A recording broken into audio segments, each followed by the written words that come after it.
Hello, everybody. Welcome to the SoxProspects.com podcast. We are the web's number one source for information on the Boston Red Sox farm system from top to bottom, from Fort Myers to Pawtucket, and all stops in between. Thank you for the download. My name is Chris Hatfield. I am the executive editor of SoxProspects.com, and I'm joined, as always, by our director of scouting, Ian Kundle. Ian, what's good, brother? Nothing, just sitting here Sunday night, post-Futures game, looking forward to recording another podcast. Yeah, man, it's we're back at you on a more regular schedule. Finally, it looks like going forward. Very happy about that. Some really quick housekeeping is, again, we're still going strong on the Sox Prospects donation drive. We tell you this every episode. We tell you about Patreon.com, and we do want to thank our $5 level Patreon supporters.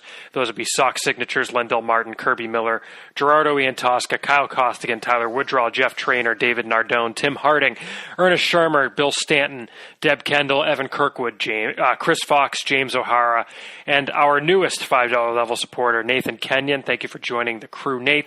And thank you to all of our patrons on Patreon.com.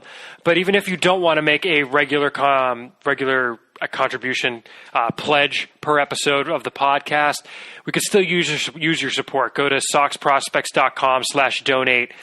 Turns out you don't actually need the .htm, as Mike informed me recently. But again, go to SoxProspects.com/donate. Any amount you can give, even if it's only a few bucks. It's one of those things where if everybody gave a few bucks, we'd be good. But in order to, kind of balance our budget and still be able to scout things like spring training, fall instructs, we still are a grand or two short of our goal. So every little bit helps. So we appreciate it if you're able to chip in at all on the donation drive. And, of course, send your emails to podcast@soxprospects.com. We want to talk about what you want to hear about. We have a couple of questions this week from a couple of $5 level patrons, actually, so we're going to read those. But you don't have to be a patron to send in a question. So, no matter how simple the question might be, how difficult, we want to talk about what you want to hear about, as I like to say. And like I said, going forward, hopefully, knock on wood, we should be on a little bit more of a regular schedule. I can probably talk about this now. I am starting a new job next week, so that's kind of going to help with the schedule issue a little bit. A lot of my kind of night and weekend time will be back from a kind of thing I was having to do for the past 6 months or so. So hopefully, knock on wood, we should be on a better schedule. So, Ian, let's jump right into it. We got some things to talk about, I guess, to kind of give the roadmap.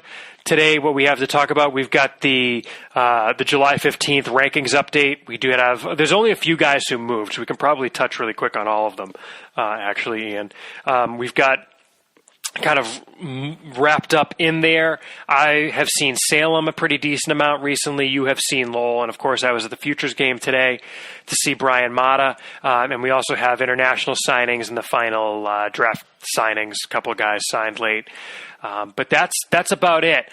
So, Ian, where should we start? Should we kind of start with the rankings update as kind of a framing device, perhaps? I think that seems like it might be a way to go.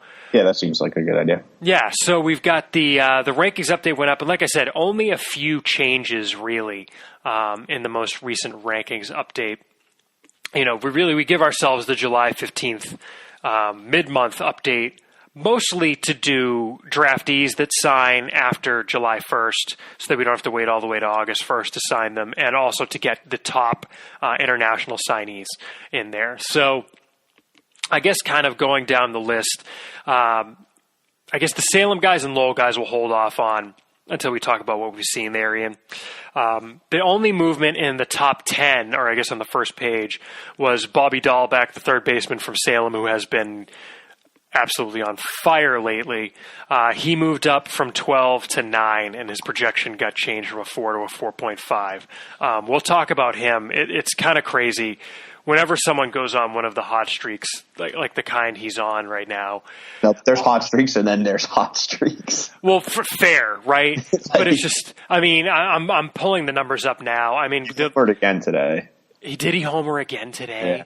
2 for 2 with a home run and 2 walks.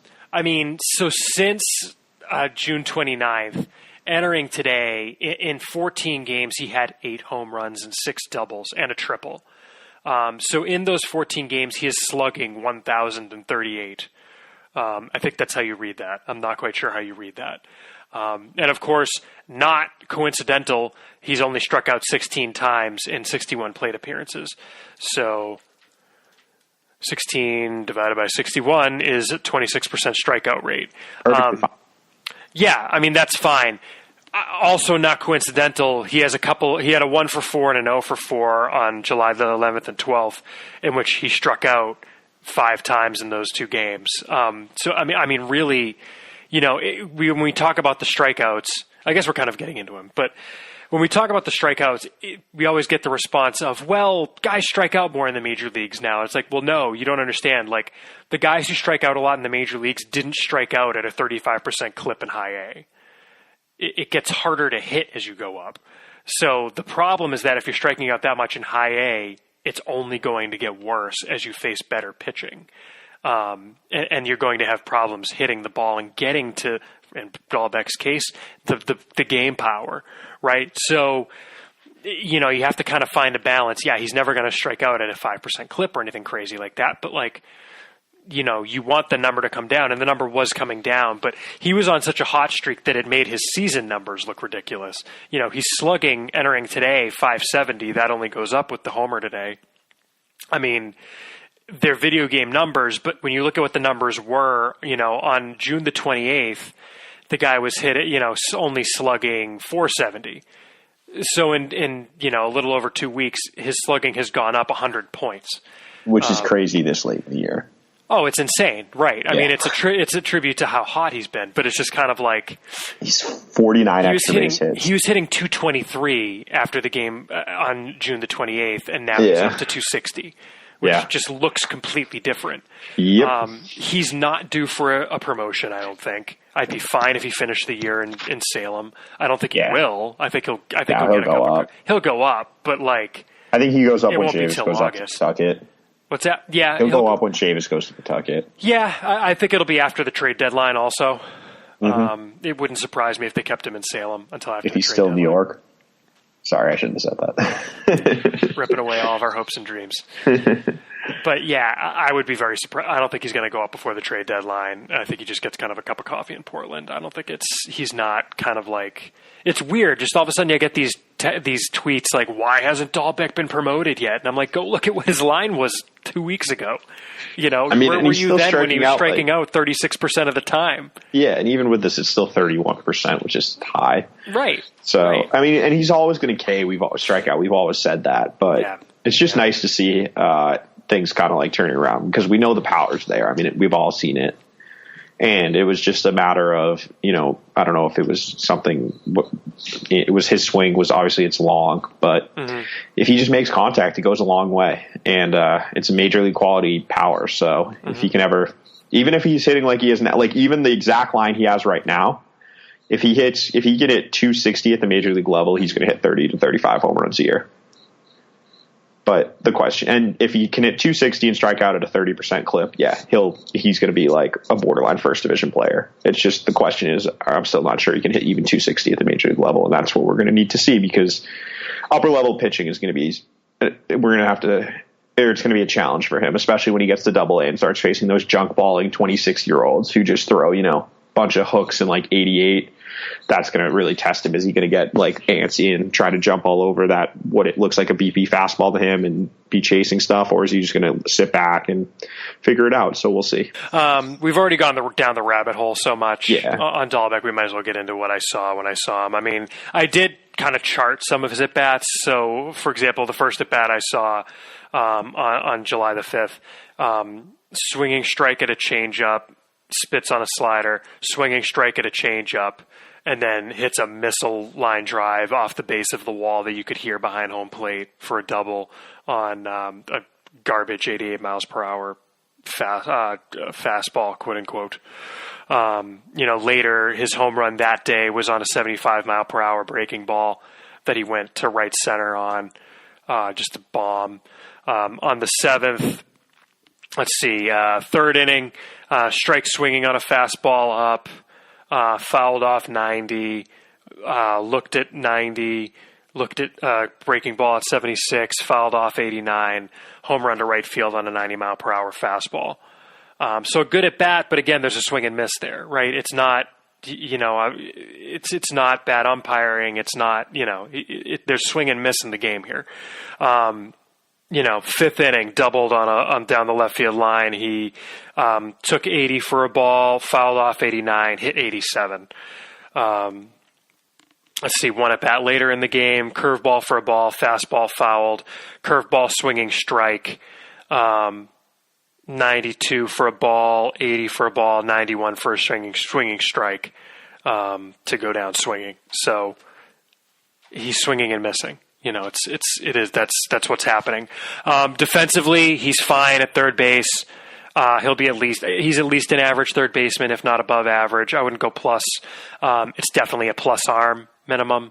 We of course all keep bringing up the fact that he pitched in college in Arizona in the Pac-12 or Pac-10 or whatever it is for baseball, Pac-12. The arm's there. He can field third base fine. He's not going to have to move. There's no question he can stay at third. He's a player. He's actually surprisingly athletic. He's not a base clogger. He's about an average-ish runner. And again, it's like you said, the question is, will he be able to get to the power in game? Certainly if he keeps hitting like he does right now. I guess we can probably touch on the ranking a little bit too, Ian. We kind of discussed what on earth to do with him. 12th felt too low. He moved ahead of Darwinzon Hernandez, Nick Decker, and CJ Chatham. He's still behind Josh Ockamy, Mike Schwarren, Jalen Beeks. If he keeps hitting like this the rest of the month, I could see him moving into the top 5. I don't know what you think. I mean, I've always had him higher than everyone else on the. Yeah, but you've never had him that high. I've just had him in the top 10. Like I'm predicting pretty much all year, right? Even with all the. Yeah. But so I where he is now. It's a tough one. It's a risk reward thing because there's a chance he gets to Double-A and never gets out of Double-A. Like he just can't figure it out, and that's just he struggles and hits 230 for a few years in Double-A maybe. Like there's a non-zero chance that happens, but there's also as I said earlier, there's also a chance he develops into a legitimate everyday player. So it's a risk reward thing. It's going to depend on the hit tool. And he's definitely a top 10 prospect in the system. And if he continues to show he's cut down the K rate and the power is still there, then he's definitely going to continue to rise as we head into the off season. Yeah. I mean, it's a surprisingly low floor for a college guy, but it's also a crazy high ceiling for a day 2 draftee, if that makes sense. Yeah. I mean, he has a higher ceiling than like Ockamy, who he's right in front of, plus all those pitchers. Then you're getting up to like the Groom, Casas, like Houck, Mata, Chavis. Right. Yeah. So I mean, I could definitely see him being like number 6 if things continue like this at some point. Yeah, I could see him at 6 on August 1. I don't know if I'd put him above Groom yet. I wouldn't. I'm just going to leave Groom's at 5. He's such a weird one to rank. So I hate having to rank. I mean, that's why a lot of the like top 100 lists, they just take Tommy John guys off unless they were like Tommy John guys in the back 50 of those lists. They just don't rank them, and I get it, right? Because if they come back healthy, super. If they come back healthy, they'll return to where they were before. If they don't, then you'll never see them again. Right. It's like, right. But anyway, Bobby Albeck's good. It's nice to see. Yeah. Next up, the only other, I think I said the only guy on the first page in the top 20 that changed, but that's not true. Up from 25 to 20 is Zue Lin.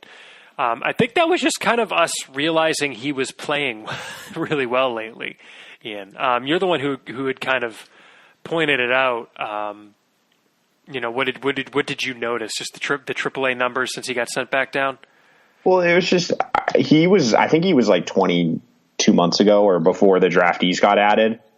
And he fell a little bit through the draftees, and I just kind of looked at it and realized, like, oh yeah, that's like nothing's changed with him. Like he's still the same guy, and he's hitting in AAA, and he's going to be a big leaguer. So he's been hitting really well in AAA since about mid-May. But he's a utility guy, and that's a valuable player. And in this system, that's a top 20 player for me. So I was like, I realized we should definitely be in the top 20. Yeah, I mean, from May 23rd to he got called up on June the 22nd, played 2 games, went back down. But from May 23rd to June 22nd, so basically a month, hit 345, 382, 509. 3 home runs, 10 doubles in 28 games. Only stole 1 base. I think the stolen base is kind of not really a part of his game as much anymore as it used to be. But and then went back down, and in 6 games in early June before he came back up to the majors. In 6 games, 8 for 22, a double and a home run, 364, 417, 545, and it's a continuation of what he was doing at that level prior to his call-up. So at this point, he's a guy who can handle call-ups, go back down, and not struggle, which is something we've seen with players across baseball, really, who can't handle the shuttle, right? He's shown he can handle the shuttle. We know he can field multiple positions. I still don't think he's a major league starter, but I think he's a 4 sitting at 20 with a 3 to 4.5 range. I think that makes. I would even probably call him he might almost be a 4 at this point already. He's an up and down guy, and the ceiling's bench utility type. But the problem, as you said, is he doesn't run anymore. Mm-hmm. So the lack of speed kind of hurts him in terms of being a bench guy. But we've seen with Brock Holt, if you can play a bunch of different positions and make contact, you can stick around. Yeah, second page of the site. I guess the quick one is down from 22 to 31 is Roniel Raudes. Raudes, as it turns out, is done for the year. He's Rule 5 eligible. Not that he's going to get picked. But yeah, done for the year. Apparently, we found a Spanish article that said he got some kind of elbow injection, which I'm going to assume is platelet-rich plasma.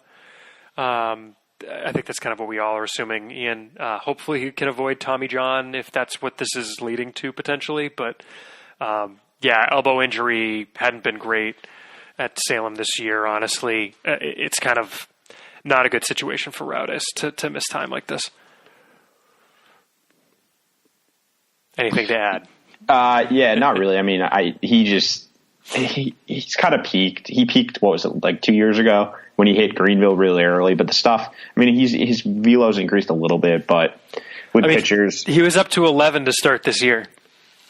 Well, no, I know. I'm just talking about velocity. But the system's terrible at the start of the year anyway. But, he was always a fringy. It wasn't a high ceiling. And obviously you don't like to see the injury. But I guess it's kind of a wait and see now. We'll see what happens. I thought it doesn't look good long term. Yeah, I thought he was gone for international pool money if he was healthy.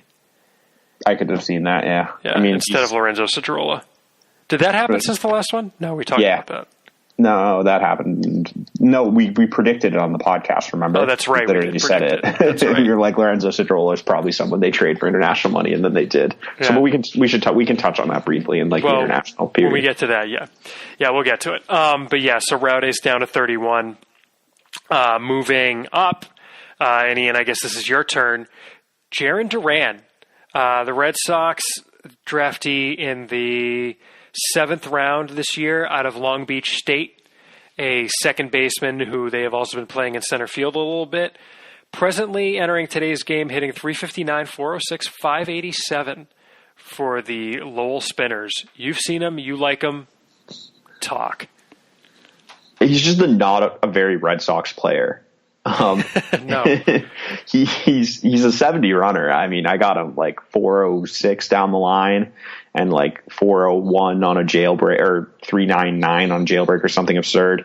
But he's a plus runner, and he just really knows how to use his speed. His slugging percentage is very deceptive. There's not a lot of power. It's speed power, not power. He has power. 8 triples or something absurd already, and he'll get triples on. I talked about it on Twitter, but he had a triple a couple weeks ago it was last week maybe, when I was at a game where it was just a ball in the gap that the left fielder cut off about 10 feet in front of the warning track. So the ball didn't even get to the warning track, and it was to left center, and he still made it to third pretty easily. And he's just a guy, he runs hard on everything. He just sprints out of the box and uses his speed. And he makes a lot of contact, just hits the ball on the ground, doesn't try to do too much. He goes to all fields. And, I mean, the swing, it's an all right swing. He chops down on the ball a little bit, and that's why there's just not going to be a lot of over-the-fence power, which is a little surprising given if you look at his frame. He's listed at 6'2", 200. He really looks the part out there. It's a good athletic, twitchy, quick twitch type player. And, you can see he's someone who's easy to see as a potential big league bench type. because he can run and he can hit a little bit and he can play the field. So if you can do those three things, it takes a lot of pressure off the other parts of your game. Yeah, I was going to ask about the defense. Yeah, I haven't seen him extensively. Yeah, I was going to add, the way I was going to word it is I don't know if you have a feel for it yet or not. But I've only seen him a few times in center, and then in center, his first step isn't great, but it really doesn't matter because he's so fast he can just make up for it. The arm looked about average-ish when I saw it out there, and I think why they're trying him out in center is his speed is just wasted at second base.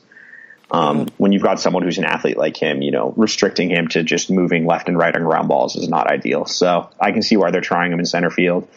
So we'll see he's just someone who's interesting. He's got some potential big league quality tools, and in this system, that's a top 30 guy for me for sure. Mm-hmm. Mm-hmm. Yeah, it's been good to see him kind of be a nice surprise, kind of the day two get from this year, really, if you kind of look at it that way. They kind of didn't go.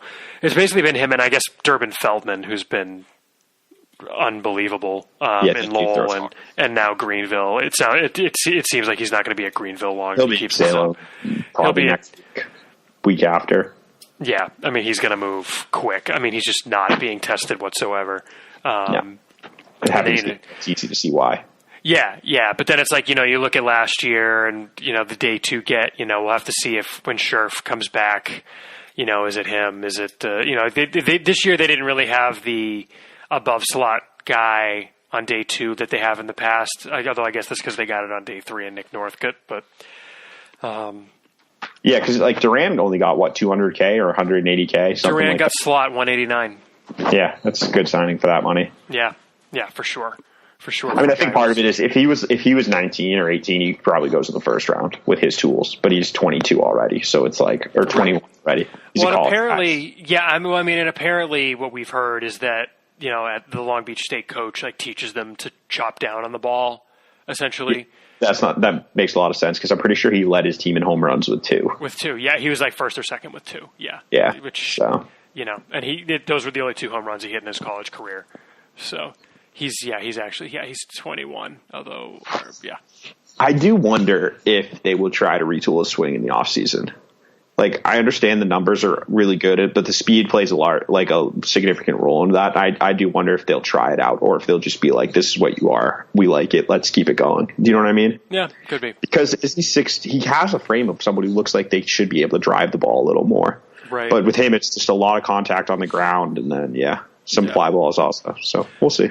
Moving up from 43 to 33, I think we kind of unintentionally moved a lot of guys 10 spots in, was Denny Reyes of the Greenville Drive, just having a really good season, frankly. He's in 103 and 2/3 innings, 105 strikeouts to 13 walks. The whip is below 1. 21 years old, so he's not particularly young for the level for a guy who is an international signee. But, and the stuff is okay. It's improving. It's low 90s. I mean, the key pitch is the cutter, apparently. Based on what I've heard from kind of talking with some people. So, it seems like that's kind of a theme with those guys, him, Carter Crawford. It's basically the two of them. I could see one of them getting moved up to Salem soonish. Maybe again after the break or after the trade deadline would be a time when you could see guys like that move up. See maybe Daniel Gonzalez move back to his piggyback role because as a starter he hasn't really done so great. But yeah, that's kind of, I could see him or Crawford, who are both, I think they're both 21. Oh, Crawford's 22. So just to get them a little bit of a challenge. But, Reyes, he's a huge guy. I mean, you notice him in camp. He's 6'4", 230, kind of all limbs, but also has a really long torso. He's just big. And then just, you see the pitch come out and it's low 90s. It's just oh, okay. Well, I guess that's fine. So it is what it is, but still some projection ahead for him. I don't know if you have anything to add on Reyes, Ian. Not really. Yeah, just he needs to see someone who, because the stuff is kind of fringy-ish, we're going to need to see it at higher levels. Right. Because we know he can throw strikes. I mean, he has 27 walks in 282 minor league innings. So he throws strikes. I'm honestly always a little bit skeptical of guys like that. Yeah. This is something we're going to talk about in response to one of our listener questions. But K to walk ratio is useful, but you have to look at it in context. And I'm always skeptical when it's this insane K to walk ratio because there are no walks. Because to me, it's especially at lower levels, right? I mean, in AAA, okay, that's a little different maybe when you're Shane Bieber, it's maybe a little different. But when you're in Lowell, when you're in Greenville, hitters at that level won't hit you if you fill the zone up with quality strikes. There just aren't a ton of mistake pitch hitters at that level. When you're going to pay for it is AA. Yeah. And that's why you see a lot of those guys go to AA and get their brains beat in because they're not throwing great strikes. They're throwing strikes middle, and or middle up, and they're getting hit 450 feet. Well, Daniel Gonzalez is an example of that. Like, he's someone who I remember we got questions all the time because he put up insane numbers in Greenville last year. And then in Salem, he had 6 walks in 34 innings, and he just doesn't walk a lot of guys. And he's still not walking guys. He's just giving up a ton of hits because people have realized, like, when you're throwing, 88 in the zone, it's not hard to hit unless it's perfectly located. Right. And so that's the thing with Reyes. Like, when he gets to AA, is he going to be able to mix all his pitches and throw enough quality strikes while also throwing enough quality balls that can get people to chase? Like, exactly. Still needs to be seen. Exactly. And that's in quality balls and quality strikes is something that we're going to discuss when we get to some of the guys I saw in Salem too. And then the only other changes in the rankings, I guess, gives us a chance to touch on the draft signings and the international signees. The top debut in the July 15th rankings is Eduardo Lopez. He is a center fielder from the Dominican Republic. He was the Red Sox top international July 2 signee. He got a reported $1.15 million bonus. So admittedly not as high. I mean, compared to last year where 3 guys got higher bonuses than that in last year's class. Not exactly a high-end sort of top guy, but based on reports, switch-hitting center fielder with a smooth swing, above-average hit tool, projectable power, solid arm, good movement in the outfield. The Red Sox kind of like that he's a smart kid, apparently just kind of has a nose for the game. He's not just kind of a workout darling type deal.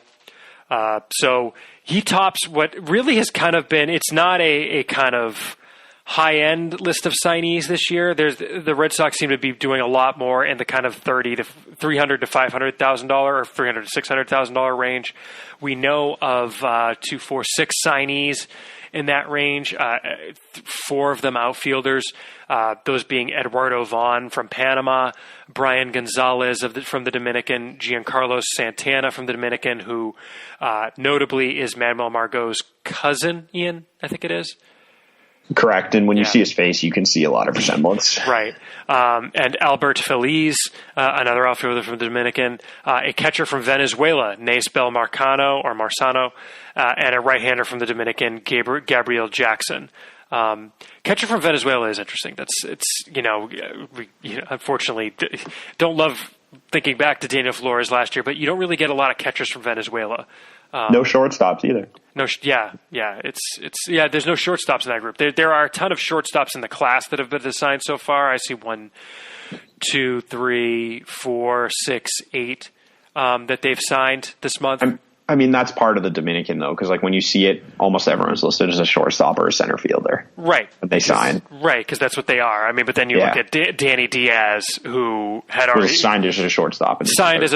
Immediately moved to third base and might have to move to first because he's getting really big now that he's stateside. Isn't he 6'6" or something now, or 6'4"? He's like 6'4", 230 or something. Yeah, we need to change that. I think I read that he is now 6'4", 230, and when he signed, he was 6'1", 170.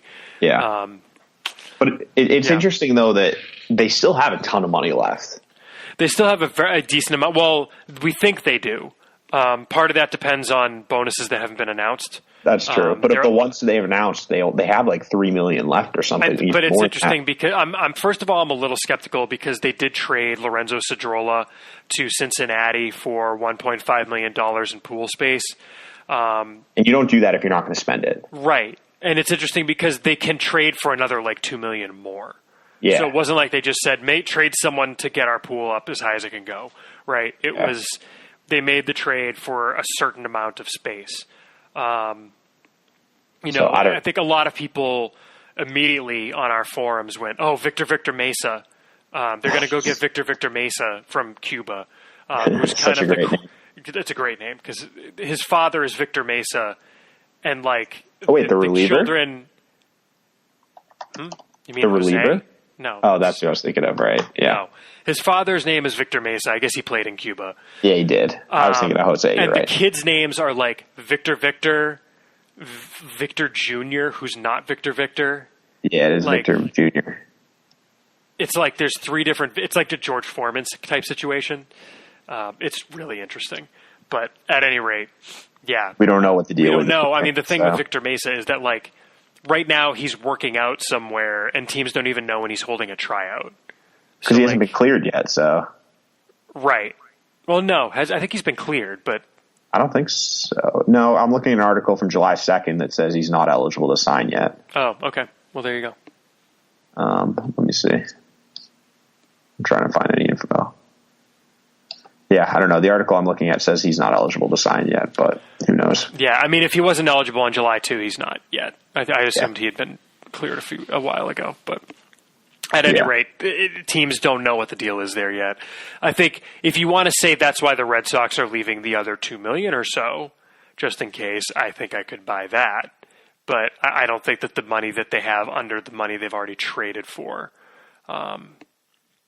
is what is being saved for that. Anyway, the other debut in the new rankings is Chris McAmer. He was a sophomore eligible draftee out of the University of Kentucky. He signed after pitching a couple times on the Cape for $213,000, which was an oddly specific number. That's $88,000 over slot. Also signing late were the 12th round. So McAmer was the 16th rounder. 12th rounder Chase Shugart out of Texas. He signed for exactly slot at $125K. And the last one was Gregorio Reyes, 27th rounder out of Puerto Rico. Puerto Rico? No, he was out of no school. They announced it. Well, he's from Puerto Rico. No, I know, but they legit called it no school. It was wild. Yeah, it was weird. He signed for $20K. We knew he was signing for a while. I don't know why they waited to announce it. It was a little weird. But wow, the stats we have on his player page are from Rainier Beach High School in Washington. Yeah, there's something there. I don't have time to Google it right now, unfortunately. It's So he played for a travel team in 2018 prior to being drafted by Boston. Gotcha. So he probably went to a school that didn't have a baseball team. Or he was homeschooled. Right. Gotcha. So, yeah.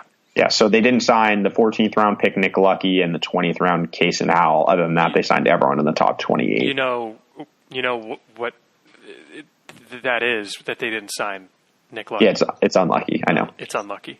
Yes. Anyway, yeah. So they signed a lot of guys. They wound up spending $5,992,900. They had $16,000 remaining under the cap plus 5% number, which, as some people in our forum kind of pointed out, if you're Chris McAmer's advisor, why aren't you saying, like, you've got $16,000 left, just give it to my guy? I don't know if it's just weird because then he signs for $213,000. Well, he signed a few days before the deadline. Maybe they thought they were going to get one other guy with that money, and then that guy just said no. Maybe. Looking at who's there, though, there's no one that sticks out. Maybe Shane Selman out of McNeese State Jr. They drafted in the 39th round. Yeah. But everyone else was either a draft eligible sophomore or a high school guy. Mm-hmm. And I can't see a high school guy signing for 141. Yeah, I don't know. If they weren't going to sign for 125. You know what I mean? True. Yeah, true. So, of course, now let me double check last year because about it. Tyler Dearden signed for like 140 last year. Yeah, that's exactly it. So that's $15K over. Yeah, so I could see someone taking that. So yeah, maybe they thought they would get someone for the extra $15K, but you never know. Yeah. Anyway, all right. Well, in that case, yeah, that's the draft. We've talked a lot about it before. McAmer enters our rankings at number 53. I don't think I ever actually said. So he enters at 53, just ahead of Brandon Howlett, which made some sense because Howlett signed for overslot on day 3, but for not quite as much overslot as McAmer, which makes sense. So that's new rankings. Any questions about the rankings or anything like that? You know what to do. Podcast@soxprospects.com. Ian, you've been to Lowell. I've been to Salem. Do you want it first, or do you want me to go first? Sure. I mean, we kind of talked on the big one already. Is Duran. Other than him, I should bring up their roster so I can see.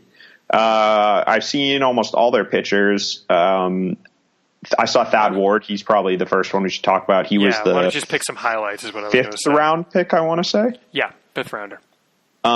Actually, there's another person I should have talked about, but he's no longer on the Lowell roster, which is why I didn't mention him. Okay, well, we'll talk about him too. But yeah, Thad Ward was the 5th rounder out of Central Florida, signed for below slot $275K.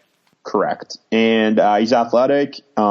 He struggled. It wasn't great. I think he gave up like 4 hits, 2 runs, 4 hits, 4 runs, and a couple bombs in the game I saw. But fastball was low 90s, like 90 to 92, had some movement. Good fade on the changeup, 84 to 86. But it got firm at times. It wasn't great. Curveball, 78 to 79. He threw a few, not many. Slider was his best secondary. He threw a couple above average ones at 81 to 83. Seemed to have strong feel for the pitch, especially as the outing developed, and got 2 swing and misses in 2 innings on it. Seems to get good extension, loose arm, athletic delivery. I think he's probably a reliever eventually, but he'll still start for the time being. So, interesting little arm. Even though he's not little, he's like 6'3", I want to say. But anyway, the guy who I should have mentioned first was Durbin Feltman, who you mentioned earlier. I saw him throw 1 inning, and it was really good. He pitched the 9th inning in what I think they thought was going to be a safe situation, but then they gave up like 8 runs in the 8th inning, so it wasn't. But anyway, the first at bat, he went 1-2-3, got a ground out and 2 strikeouts swinging. First at bat was like an 8-pitch at bat, so it was kind of tough. But game day was wrong; it had it as 1 pitch at bat. But anyway, so he was, and then his next 2 at bats, he struck out both hitters and he got 6 swinging strikes. So you can do the math there and figure it out. But his stuff was way too good for the level. He was 94, 96 with life. Ball just explodes out of his hand. It's a max effort, relief only delivery, but the arm is lightning quick. He comes directly over the top, and it's very hard to pick up. Even from behind the plate, it's tough to pick up what the pitch is without cheating and looking at the radar gun. He threw 1 changeup, which wasn't good, but his slider is pretty nasty. He threw some definite plus ones at 84 to 86. He can throw for strikes. He can bury it in the dirt. He's got feel for it. It's like a hard power breaking ball. And it's easy to see why he was seen as like one of the most advanced arms in the draft class. I would not be surprised at all if he's up in the high minors this year. I don't think he's going to pitch in the big leagues this year, just because I don't think they would want to add him and have to add a guy to the 40-man before the offseason, especially when they have a few guys they need to add to protect from the Rule 5 this year. I mean, I think they have room. The question I think more is if they wind up now having to trade for like a starting pitcher with the injury to Eduardo Rodriguez. I think that's what could create a bit of a issue, especially, if it's the combination of Rodriguez is maybe not done for the year, but done for long enough that they need to do something other than Brian Johnson and Hector Velasquez. Good point. And Drew Pomerantz has just been not super effective in Pawtucket. I mean, it hasn't been the dumpster fire that some people seem to think it is, but the problem is that he's 90 to 91.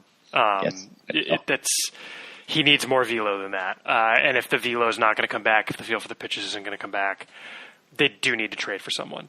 And if they trade for someone that's not just a rental, which you would kind of hope, now that's another guy next year. Because the thing is, they were going to have to replace or re-sign Pomerantz anyway. Yeah. Right? So in theory, that's what they do there. So, yeah. It's not a huge roster crunch. They can get everyone they need to get under for Rule 5 just fine, but yeah, I don't know if it's just out of like having that, especially because they have right-handed relievers ahead of them on the 40-man who haven't pitched in the big leagues yet. And they've got. They called up Brazier. Yeah, Brazier's going to be. He's been kind of a revelation so far. I mean, is he a guy that they can rely on in the playoffs? Yeah. It's kind of the diminishing returns issue because it's like. Sorry, the cat just caught a bug. It's a diminishing returns issue if you're adding him to the roster. How much better can you reasonably expect him to be than Heath Hembry, Brazier, Buttrey, etc.? Right? Yeah. Well, and the counter argument to that, though, is with someone like Feltman, it's a limited number of bullets because his arm the delivery's bad. It's rough. Yeah. And, he's got the premium stuff. His stuff's not going to get any better, if that makes sense. Like, he is what he is. What he is right now is what he's going to be in 2-3 years unless he gets hurt. So I don't know if stuff is what's going to change between now and this year other than what we talked about earlier. That's just, I don't necessarily agree with using that as the reason to call him up. I'm just pointing out that's the other way to look at it. Mm-hmm. But yeah, he was good. And I bet at the very least he'll be in Salem within the next 2 weeks, I would assume. Because in Greenville, he's struck out 6 guys in 2 innings, which again, you can do the math on that one. So other than him, just a couple quick hits on the pitching wise. Hasn't been a lot other than that. We already talked about Alexander Montero. So if you want to hear more about him, I'll have an article on him this week. I already have it. I just haven't put it up yet. So he's pretty interesting, but he hasn't pitched in a couple. He's been skipped once, so I don't know what's up with him. At the plate, other than Duran, Tyler Dearden he makes contact. There's a ton of swing and miss because he's just got a huge swing. So he's going to have to get a lot shorter to the ball or get a lot stronger and just start hitting home runs. But he's a project, but I still like it. He's raw. He's probably going to be in Lowell again next year, but he's someone who's still interesting because it's good for him. He's athletic and, he's got, when he makes contact, he's got some idea of what he's doing. Devlin Granberg, I kind of like. He was there as one of the senior signs, but he got $50K or something. I think it was $40K. And we should mention Dearden is a outfielder who we have ranked 35th in the system, who was drafted in the 29th round last year. Yeah. But, Devlin Granberg, who got $40K, as you said, is a senior sign. But I remember when he was drafted, I was watching that broadcast, and Jim Callis mentioned that he was one of his favorite senior signs. He can hit a little bit. He's up to 280, 371 OBP after he struggled out of the gate, but he seems to have kind of figured it out, and he's now hitting in the middle of the Lowell order. And I saw him square up a couple walls last week. He's got a little bit of pop. He can run. He's a good athlete for his size. He's like 6'2", 6'3", 230, but he can move. And it's pretty short, compact swing with some raw power, but I don't know if the swing's going to allow him to tap into the power. Mm-hmm. But it's first base, corner, outfield profile, so he's just going to have to hit a lot. But I kind of like him. I think they've only been playing him at first base, too. Really? Well, that makes sense because they have 12 outfilders. Let me double check that, but... Because they have, I think I've seen him play left field, so. Granberg, Control F. Okay, no, I'm very wrong about that. He's definitely played some left. Yeah, I've seen him at left. But he's a corner outfield only. Cole Brannon, it's more of the same issues that we talked about a lot, so there's not a lot to add on him. Cole Cottom's got power. The average has started. Cole Cottom is the 3rd round pick this year out of Kentucky who got... 375? 375. Below slot 375. He's got some pop. The approach is not great. A lot of swing and miss, not a lot of walks. But yeah, he's got raw power, so that's good. And defensively, it's an interesting one. He's looked all right. He's not the most athletic guy, and he struggles getting down in balls in the dirt, especially when he has to come across his body with his glove. But his arm is he's got a really quick release and his pop times are good, but the problem is he just doesn't have a very strong arm. So he gets the ball out really quick, but it just takes a little bit to get to second. So is it a first base profile then, or? No, you develop him as a catcher. Cause his arm is he's still like a 205, 21 pop time guy, which is slightly below average. So I've seen worse with guys in the big leagues pop time wise. Right. So it's wait and see with him, but we'll have to see where the body goes and everything with him. I want to see some more games before I really do anything, make a determination on that. And then I guess the last guy offensively just would be Tyler Esplin. He's got raw power. I've seen him hit a couple bombs this year, but again, the approach is raw, a lot of swing and miss, and it's a right field only or left field only. It's a corner outfield only profile. So he's going to have to hit. And, I guess I should mention, I saw Michael Chavis play too. Well, people know Chavis, but let's quickly mention that Tyler Esplin is an outfielder drafted last year in the 7th round. out of IMG Academy in Florida, currently ranked 34th in the system. Yeah, I'll remember to do that with the next guy I mentioned. He got $250K, which I think was slightly over slot. Did we get a memo that said we need to say where everyone came from? No, I just, you know what we do a lot, and this is pretty much every podcast ever dealing with baseball, is when mention some guy's name, talk mentions the name. Him. Yeah. That happens all the time to the baseball. Instead of him, he. Yeah. Yeah. Yeah. But yeah, Chavis, I saw hit an absolute bomb in the game to right center for a home run, and he looked pretty good. He was facing Lowell pitching, which is kind of the take it with a grain of salt, but he looked like what I would hope a guy like him would be hitting against or facing Lowell pitching. And yeah, so that's pretty much Lowell. It's actually one of the more interesting Lowell teams I've seen. So yeah, they are very interesting this year. When, frankly, sometimes the short season team, if the Red Sox don't draft or have guys ready for that level, it just doesn't look like a good team, right? It was like last year's was terrible. Last year's Lowell was one of the worst teams I've ever seen. Mm-hmm. But this year it's better. The pitching is a little light, but there's when I go and see the lineup, there's usually 7 guys or 8 guys that are pretty interesting. Mm-hmm. Mm-hmm. Yeah. Yeah. So what did you see in Salem? You saw older people. Funny you ask. Okay, yeah, so Salem was in Potomac last week for I guess every Carolina League team has a 5-game series at some point this year, which is kind of weird to me. I don't know if it's a scouting thing or what. But Ben, that's a scout's dream, though. Yeah, exactly. I mean, you get the whole starting rotation in one sitting, right? Yep. And it worked out really nice for the Red Sox too, because their series ended on the 4th, and that's when the Salem series with Potomac started with a pretty interesting rotation. So yeah, my Fee, can I have these notes that you're sitting on? Fee, thank you. Yeah, my cat decided to sit on my notes. Sorry. But yeah, so I basically the highlights of what I saw. We talked about Dahlbeck going off. I saw him hit 2 home runs. It might have been 2 home runs. Might have been 3, but yeah, I think it was 3. No, it was 2 because he homered in 3 straight games, and I wasn't at one of them. But yeah, so Dahlbeck going off. Obviously, we talked about him. Kind of the other highlight for me was I charted both Brian Mata and Tanner Houck. Mata is our number 2 prospect on the rankings right now, and Houck is 3rd.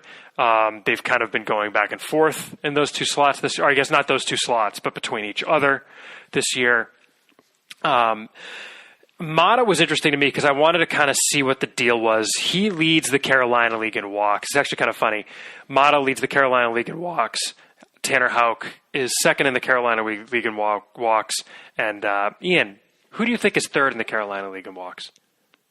Darwinzon Hernandez or Jake Thompson? No, it's Darwinzon Hernandez. Oh, it's Darwinzon, right the first time. Yeah. And now there are 2 things about that. One is a function of the fact that you are left in games long enough and continue starting in the rotation long enough to accumulate said, sorry, my cat is hunting another bug, to accumulate the walks, right? If you're terrible, you're not going to pitch long enough into games to get those walks. So it's kind of a weird thing where you're walking guys, but you don't suck. And the other thing is just that they've been at the level and they're starting. It's kind of funny, actually. They're not leading the league in strikeouts per inning. That would actually be Yohan Martinez, who's leading the Carolina League in strikeouts per inning. So, interesting how that works. Anyway, Mata, it's a 4-seam fastball, a curveball, and a changeup. The fastball for me was sitting like 93, 94. He could reach back and get 95. In the second inning, he dropped down to 92 a little bit, but it has some movement. That's where he has a lot of the control issues, or what seem like control issues. He's not missing by a ton necessarily. Of course, he has pitches where he misses. He's 19 in the freaking Carolina League. He's the youngest player in the league, and he's so young that he could be in the league again next year and probably be one of the 10 youngest guys in the league, right? Really what it is he's missing a pitch. And I could see him maybe working on adding a cutter or something when he's maybe a little older, maybe next year. And I think that will really help because you can throw a quality pitch without it being a strike, right? it's about inducing swing and misses. And frankly, he really didn't induce many swings and misses. Looking at my chart, I think I see 5. Quickly, I try to circle them when they're swinging strikes. And this was over a 5-inning outing. I didn't total the pitches like an idiot, but the fastball control, maybe not control, but command could be tuned a little bit. The curveball was 11-4. He threw a bunch of those, which is weird considering that the changeup is the better pitch. So another thing is, it just seems like he's working on the curve. He was really comfortable throwing it backdoor for a strike. The Potomac lineup was incredibly lefty heavy. Between left-handers and switch hitters, 7 of the 9 hitters were hitting lefty in that lineup. The same thing with Tanner Houck faced them.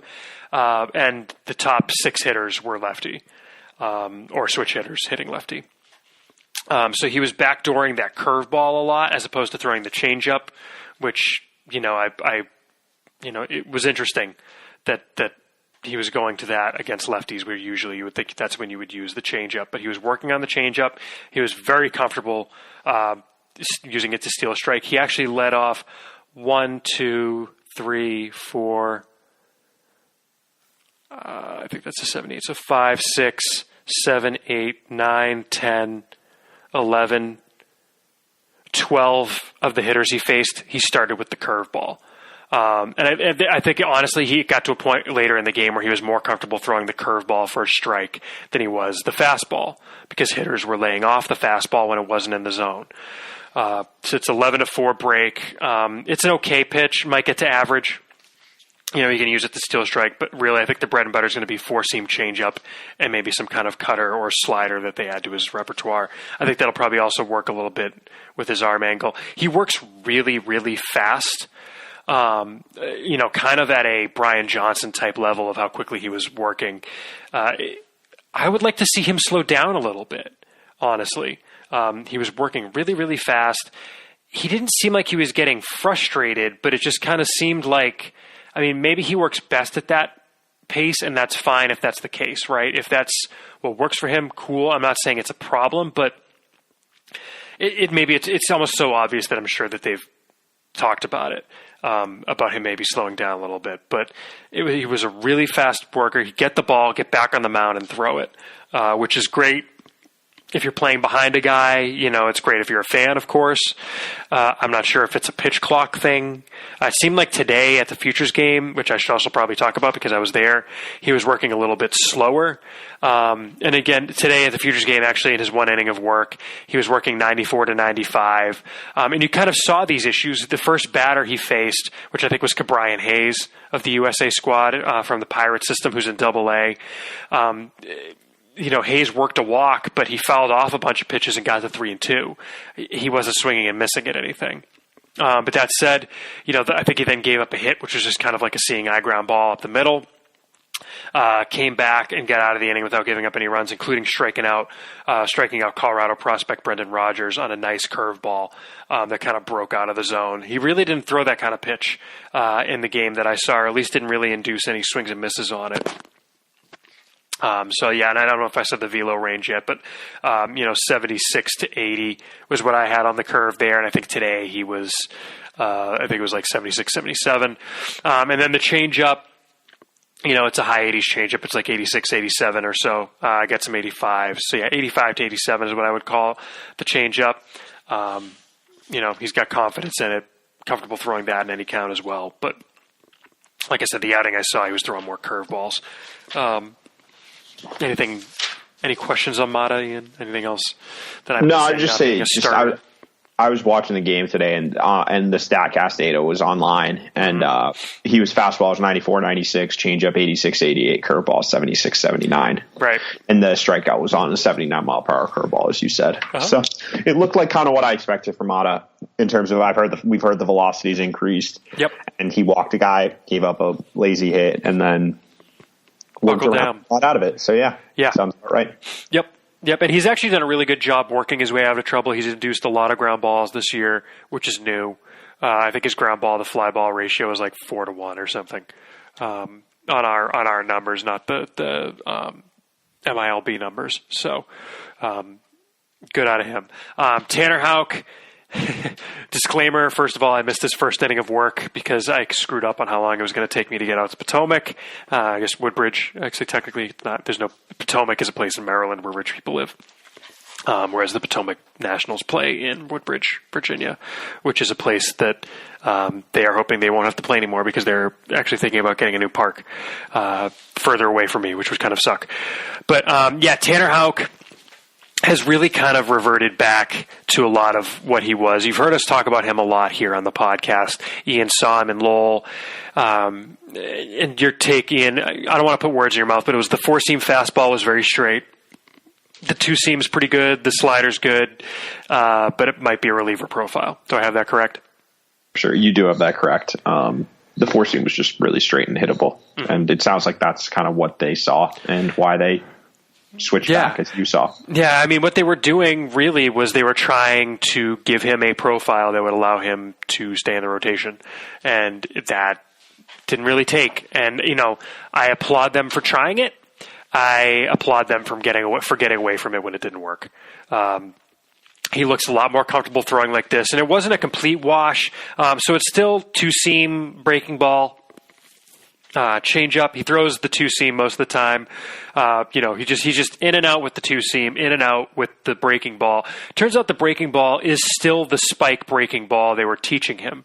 It's just that now that he's kind of going back down to that low 3/4 arm slot, it's more of a slider break to it. It's not really a true curveball. So he throws the two of those pitches. He works them in and out. The changeup is kind of firm. He threw a pitch that I think was the changeup that was kind of high 80s. The fastball was 92 to 94 when I saw it. I missed the first inning. I wouldn't be surprised if there was maybe a 95 in there, but 92 to topping out a 94. The breaking ball was 82, 83. Maybe mixing in an 84 in there.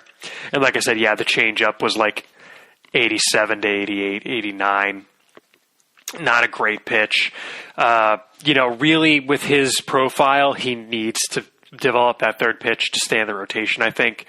But that said, I think if he does move to a bullpen, I think it's a late inning bullpen arm. It's not a, middle reliever. It's, kind of like Matt Barnes as a former first rounder becoming kind of a potential setup man option with the Red Sox. I think Tanner Houck is at least that as a bullpen arm, hopefully, if the progression goes the way you would want it to. And actually kind of the more I'm thinking about it.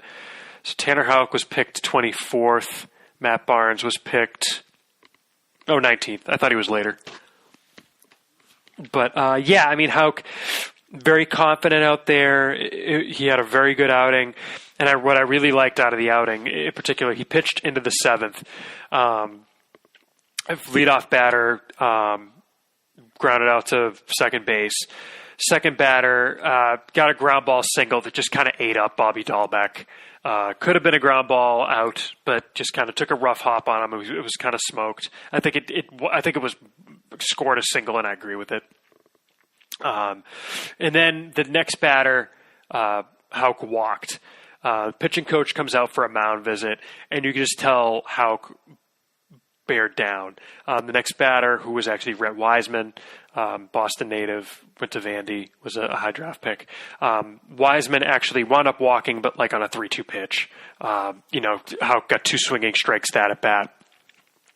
Next two batters, Houck struck out both swinging, just bared down. The next batter, slider for a ball, fastball fouled off, fastball looking, slider fouled off, or breaking ball fouled off, 94 ball, and then 92 strikeout swinging. And then the final batter of his outing, he went slider for a ball, 93 looking, slider swinging, and then I think that's 93 swinging. So really like that kind of bear down, I'm better than you, F you attitude at the end there that will play in a late inning bullpen role.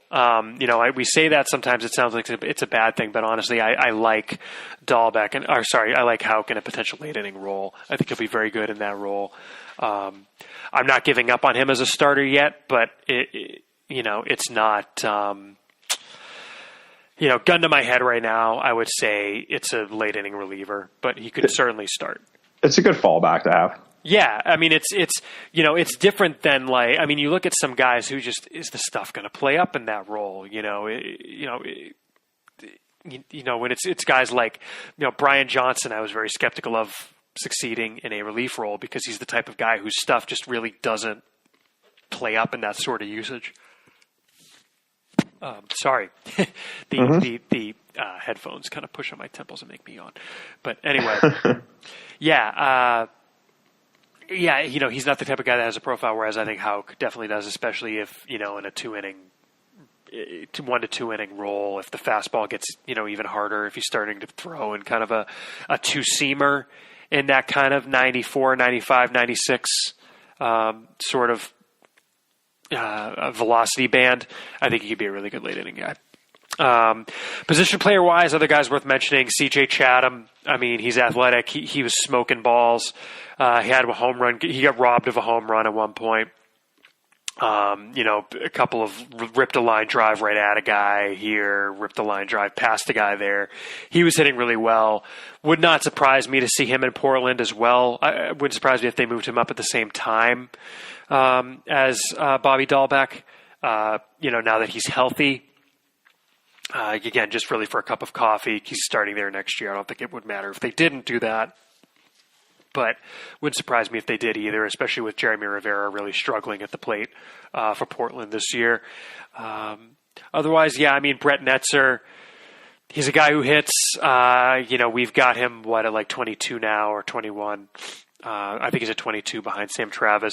There's a hit tool there, just not a ton of pop. Even the balls that he kind of gets all of, it's doubles power.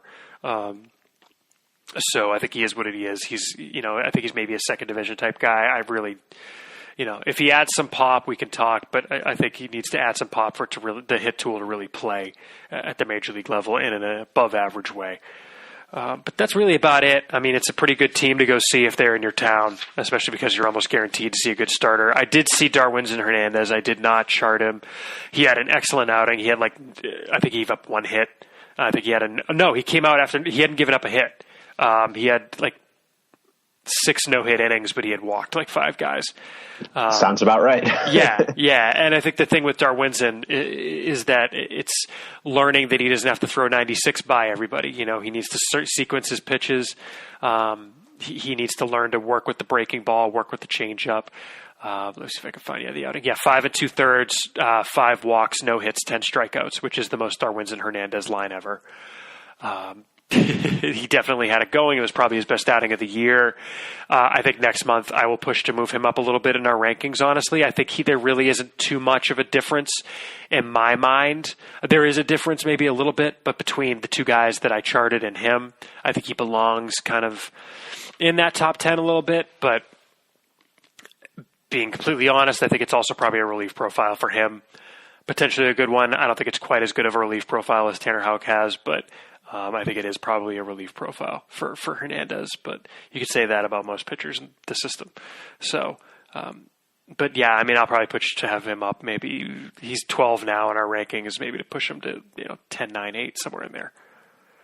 So yeah, that's Sounds Salem. Good. It's good to get eyes on Salem. Yeah. I was it's a lot more convenient now that you're close to it, because Salem is just such a nightmare for me to get to. Even with flying, it's a nightmare. Salem's a nightmare for a lot of people to go to. I guess so. In addition to travel. Hey, okay, let's get some emails in. We've got a couple. Our first comes from our $5, I guess they're both from $5 Patreon contributors. Again, emails, you can send them to us at podcast@soxprospects.com. This one comes to us from Ernest. Ernest says, is there anything going on with Acosta? Presumably he means Christopher Acosta, not Greenville Drive outfielder Victor. Seems odd that he's still listed as restricted. Would think at this point he would be playing unless he is continually getting into trouble, in which case, why not just release him? Okay, we get a lot of questions on Christopher Acosta for a guy who hasn't pitched in 3 years. I will go ahead and I think I've said this once before, but I will say it again. Christopher Acosta will not pitch for the Boston Red Sox farm system ever again. It's not happening. When guys get listed on the restricted list, basically what that is teams don't want to release guys in case they do decide to come back and play.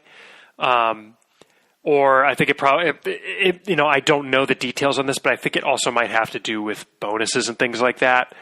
Because well, obviously, it's also, if you release someone, then they could sign with another team. And so you kind of open up Pandora's box where like a guy could just not be happy with a team and another team could incentivize him to say, hey, we'll give you a bunch of money if you force your way off this team. Well, that would be tampering. So I'm going to assume that wouldn't happen. But I mean, it's an agent saying, hey, if you get released, I'll get you signed with another team. Obviously not. But But I don't think that that's necessarily what's happening. I just think that, like, look, whatever happened, we don't know what the story is at all. Beyond what's out there. But I mean, he got suspended. He hasn't played since. It's super disappointing.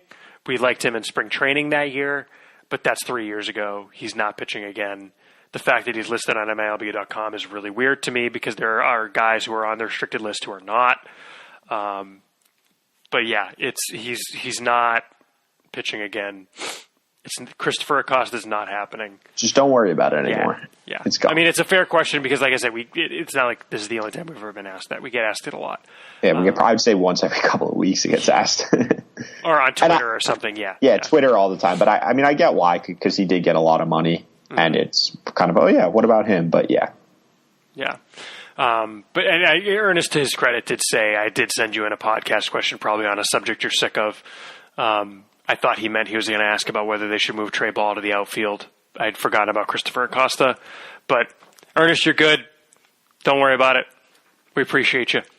Thanks for the question. Our next question comes to us from Brian over at Sock Signatures.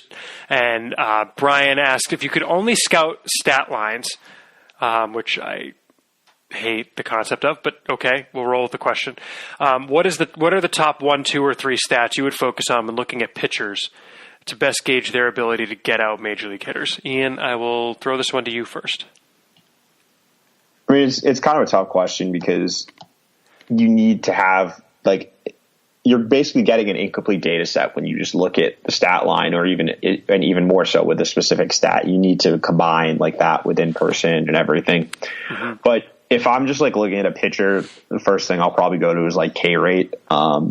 I want to see how many bats you're missing. And the thing now, there is a caveat that can be problematic because you need to put it in the context with things like age, years in the level, et cetera. Uh-huh. Because you could have a 24-year-old in Lowell who's been in the GCL for 2 years and now in his second season in Lowell. If they're, they could have an insane K rate, but that's not surprising. I mean, if, you're 24 and doing that, it's not impressive. Mm-hmm. So you need to have that contextual information, but I would say, K rate. And then probably the other one I would look at is ground the ball to fly ball rate, because that one is actually, that'll give you a pretty good idea of what kind of contact guys are making against you. Mm-hmm. And as you said, Brian Motto's a pretty good example. He's got a 3.75 ground ball to fly ball rate, which is insanely high. Mm-hmm.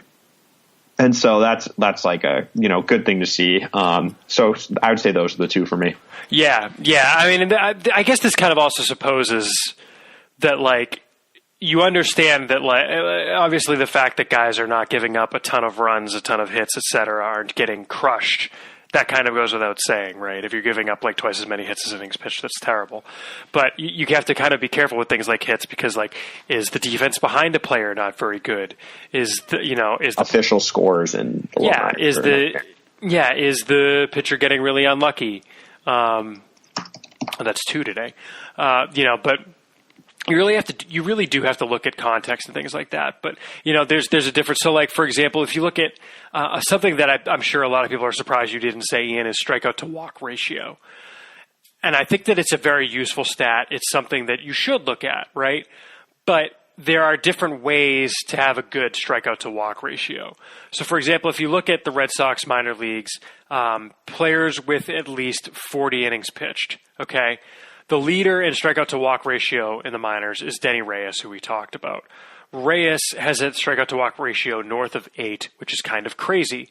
It's because, yes, he has 105 strikeouts, 103 innings, which is good, but it's also because he's only walked 13 guys in 103 and 2/3 innings. To me, I would almost rather the ratio get high like that because of the next guy up is Ryan Brazier, who's now up at the major league level. Brazier, in 40 innings, has walked 40. Okay, this is a terrible example then. He's walked 40. He's walked 8 guys and struck out 40 in a relief role, so that's good. But to me, I would almost rather, let's see who else has got. Oh, here we go. This is what I was looking for. Ty Buttrey has a strikeout to walk ratio of 4.77. That's really high. That's really good. In 42 innings, he's walked 13 guys and struck out 62. So the ratio is that high because of the strikeouts almost more than the walks. To me, that's a better K to walk ratio almost than the 8 that Denny Reyes is putting up, because of the fact that a lot of it is based on a really kind of unsustainable walk rate, at least for now. It can be kind of misleading.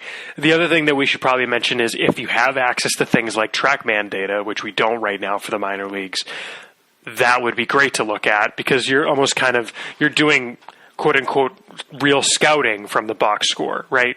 You're seeing, okay, here's why this guy's missing bats. It's because his curveball has a crazy spin rate, his fastball has a crazy spin rate, et cetera. You can see extension, how quick is the ball getting on hitters. So for example, like Darwinzon Hernandez has great extension. Compared to Mata, Hernandez has much better extension. You can see how, if they repeat their release point. Like, you can get a lot of stuff from that we don't have access to. Yeah, and it's like with release point, if the release point, you will literally have a guy who releases the ball 1.5 feet closer to the plate than another guy. So if you're throwing 94 with the closer release point, that's going to look like it's coming in a lot harder, or you're at least going to have less time to swing. So, these are all important things, that this is really changing how teams do player development, how teams do scouting. And I think that this is going to be a really interesting area for research coming up. It'd be interesting to see if anybody writes about it or anything like that, because I think it's really changing how teams do things. I mean, plenty of articles have been written about what Brian Bannister's doing with the Red Sox in the minor leagues with this. Now he's kind of got guys working for him. Dave Bush, former major league pitcher, as has been written about by Alex Spear. Kind of building that staff up, changing what guys do. Alex Spear actually wrote recently about the fact that the Red Sox are bringing minor league pitchers up to Fenway to throw bullpens with the kind of full array of technology that they have at Fenway.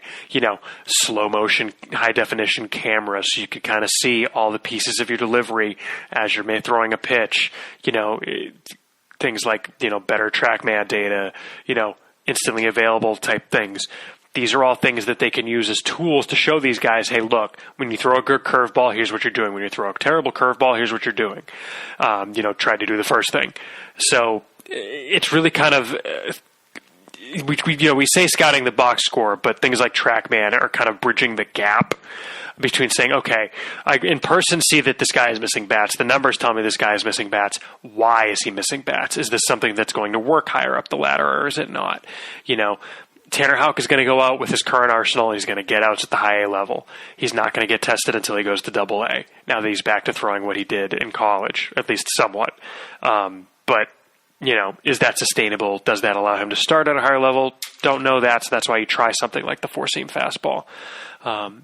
Didn't work, so they got away from it. But it's kind of an interesting sort of Wild West. And who knows, maybe someday we'll get TrackMan data for the minor leagues publicly available. My guess is we won't. But we can hope.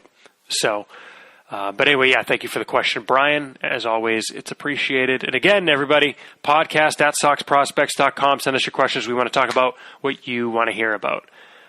Ian, anything else before we wrap up?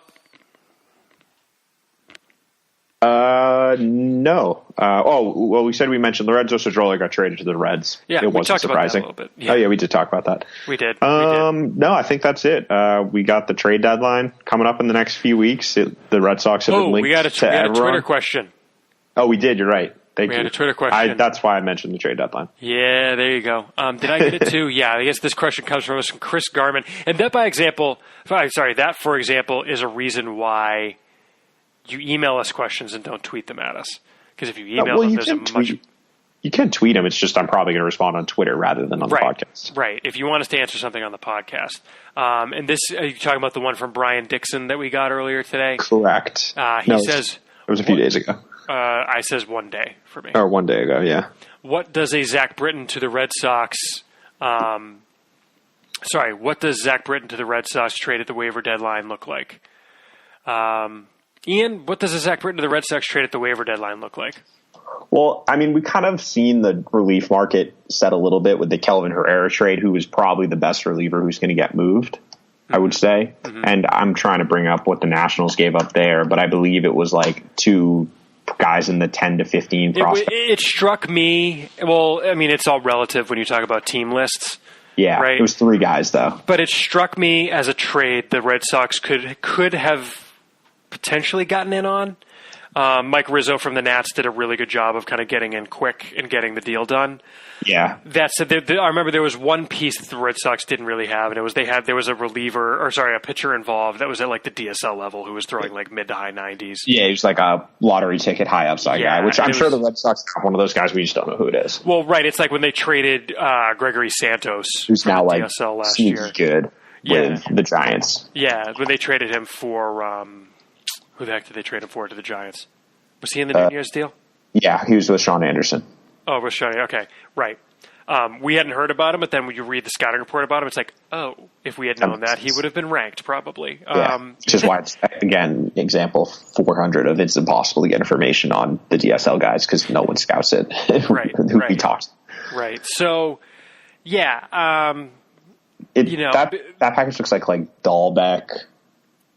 Mm-hmm. They don't have an outfielder in that range, really. Yeah, I mean, that's the problem, right? It would be kind of like guys of equivalent talent. It'd be like Dahlbeck, Cole. No, I don't know. They don't really have an equivalent package, but I would say like if you're getting Britton, it's going to be a little less than that. So you're probably looking at, a couple guys from like the 11 to 20 range, maybe. Kind of like what they gave up for Addison Reed last year. Because what was it? It was Gerson Batista, Jamie Callahan, and who was the righty, Steven Nagosic. Oh, right. Those were all guys in like the 11. The reliever poo-poo platter. Yeah, those are all guys in like the 11 to 35 range who were, semi-interesting. So would you, Ian, let's suppose one of Lakins or Travis Lakins in Portland or Ty Buttrey in Pawtucket, Jake Thompson, and Roldani Baldwin for Zach Britton. Yeah, I mean, I don't see any problem with that. Yeah. Okay. Like, I'm not sure the Orioles would do that, especially Lakins because of his medicals. But okay, so Buttrey. I mean, I would do that, but I mean, I don't think you're giving up that much. Like, who is the second guy? Jake Thompson. So you're giving up maybe like 2 relievers and a right. I mean, I was kind of thinking of the Addison Reed deal. Yeah, like something like that is what I could see. And I mean, if they think I haven't seen Britton pitch this year, but if his stuff's back, I think he could be a useful part of the bullpen, especially given right now that I don't think they're running with a lefty. Oh no, they have Bobby Pointer. Right. But they don't have really a lefty who can is just like a strikeout lefty. There's no late inning lefty. Yeah, they have like situational lefties, so that would be good. But I wonder if that with the injury to Eduardo Rodriguez, their focus is going to have to shift because they only have so many chips to cash in at the deadline. Right. Given how light the system is. Who's even available for starting pitching? Like J.A. Happ. I think he's the best guy. I mean, it's another in-division trade, right? I mean, but he's been good this year. No. I know, but it's like I was talking with a special assignment scout from an AL East team in Potomac, and he was talking about how, like, I don't really have many guys on my watch list for Salem because we just don't trade in division. Like, well, that they did a Steve Pierce trade, though. Well, but it's rare. I mean, the last trade they did with them was like years ago. Yeah, no, but like, I mean, I think Happ's probably the best guy, or like James Shields or guys like that. I don't know. No James Shields. But yeah, I mean, there's not a lot of good starting pitching, but given what we talked about earlier, they might need one. So I could see like they're having to devote the resources that they were going to use towards maybe a bullpen arm or towards either like a pitching or a starter or even like a third baseman or something, which it seems like they are after, or at least have been tangentially linked to. Because I know they got mentioned in Machado, which was ridiculous. That was never going to happen. No, I mean, they're in on Machado to drive the price up. But then they also they just made a phone call, and that's all you need to do to be in on a guy, quote unquote. But also they got someone mentioned that they were looking at Mike Moustakas too, so who knows? Which I don't get. I don't know why you need a third baseman. If anything, I'm going after a second baseman. Well, I mean, it depends on if like Raffy Devers is actually like really hurt or something. I don't know. Even if if Devers is actually hurt, then you need a third baseman. But I still think you definitely need a second baseman because Pedroia you can't count on, and Brock Holt / Nunez at second base is not going to be great, in my opinion.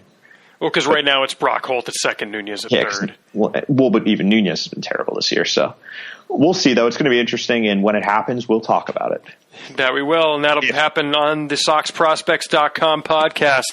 Thank you to everybody for listening. Thank you to our podcast editor, Joe Tetrault, a.k.a. Podcast Joe 2.0. Follow us on Twitter. I'm at SP Chris Hatfield. You can follow Ian at Ian Cundall. That's IANCUNDALL. We'll be back in your eardrums soon, so stay tuned. Thanks for listening, everybody.